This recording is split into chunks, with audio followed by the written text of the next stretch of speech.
Har kuni iste'mol qiladigan kungaboqar va paxta yog'idan noto'g'ri foydalanish o'ta yomon oqibatlarga olib kelishini bilasizmi? Biz har doim kungaboqar va paxta yog'idan ovqat, tuxum va boshqa taomlar tayyorlaganda qozon tagida ortib qolgan yog' qolib ketadi.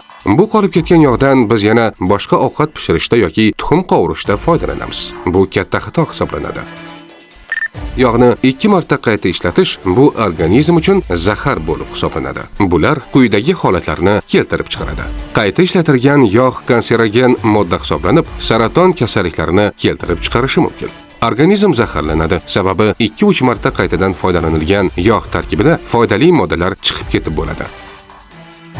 Asab tizimi zararlanishi kuzatiladi. Bu sizga birdaniga bilinmaydi, lekin sekin-sekin bosh og'rig'i va nerv tizimi zararlanishi kuzatiladi. Me'da-ichak tizimida yara va gastrit holatlari kuzatilishi mumkin. Yurak kasalliklari mavjud holatlarda ularni faoliyatini buzadi va modda almashinuvini buzadi. Ayniqsa, jigarimizga salbiy ta'sir kuchayadi. Qon tomirlarida tiqin hosil bo'lishni asta-sekinlik bilan kuchaytiradi.